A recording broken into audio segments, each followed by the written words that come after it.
The Uttar Pradesh Real Estate Regulatory Authority, or UPRERA, marked the completion of its 9th year today. This day is celebrated annually as RERA Day. The objective of the RERA Act is to safeguard the interests of consumers and to foster an environment of transparency and accountability within the real estate sector. Over the past 9 years, UPRERA has successfully realized these objectives. The achievements attained by UPRERA during this period have been credited to the state government's development-oriented and consumer-friendly policies, as well as the proactive role played by the state's planning and industrial authorities. Meanwhile, RERA Chairman Sanjay Bhoos Reddy engaged in an exclusive conversation with Hornbill TV.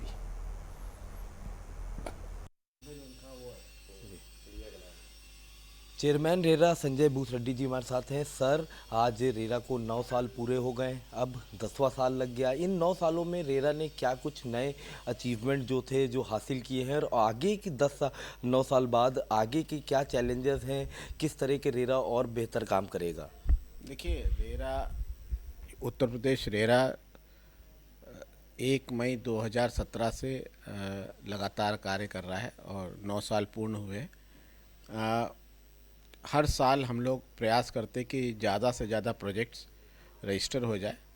जैसे पिछले साल हम लोगों ने सर्वाधिक projects register किया 308, जिसमें अच्छा खासा 80,000 करोड़ का इन्वेस्टमेंट आया है।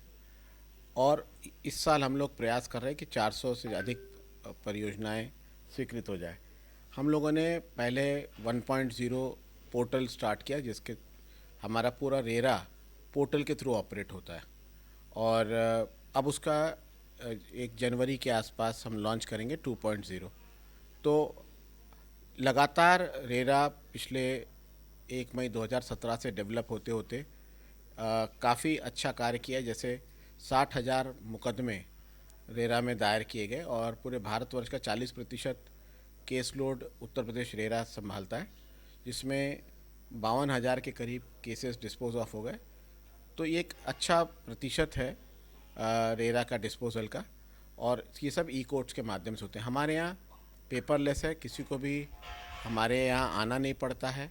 वो अपने घर से बैठ के अपने कंफर्ट जोन में रह के वो पोर्टल के थ्रू वो ऑपरेट करेगा, चाहे वो प्रमोटर हो, चाहे वो होम बायर हो, चाहे उसको कंप्लेंट फाइल करना हो, चाहे वो एजेंट हो। हर एक को थ्रू पोर्टल ही हम लोग ऑपरेट करते हैं।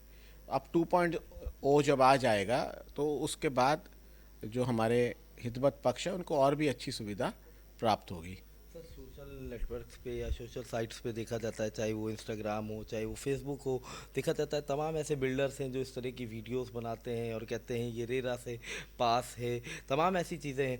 तो इन तमाम लोगों को आप लोग कैसे चिन्हित कर रहे हैं? क्या कुछ इन लोगों के ऊपर कार्रवाई अभी तक की, और आगे आने वाले समय में इन लोगों के ऊपर किस तरह की क्या कार्रवाई की जाएगी रेरा की तरफ से?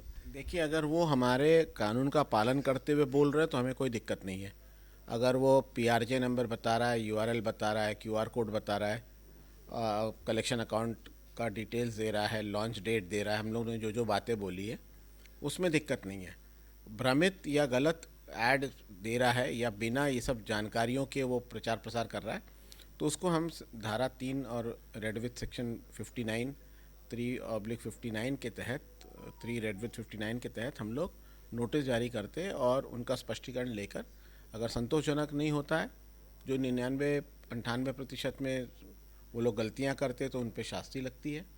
और जहाँ पे वो 1-2% अगर उनका जवाब संतोषजनक है तो नोटिस डिस्चार्ज कर दिया जाता है।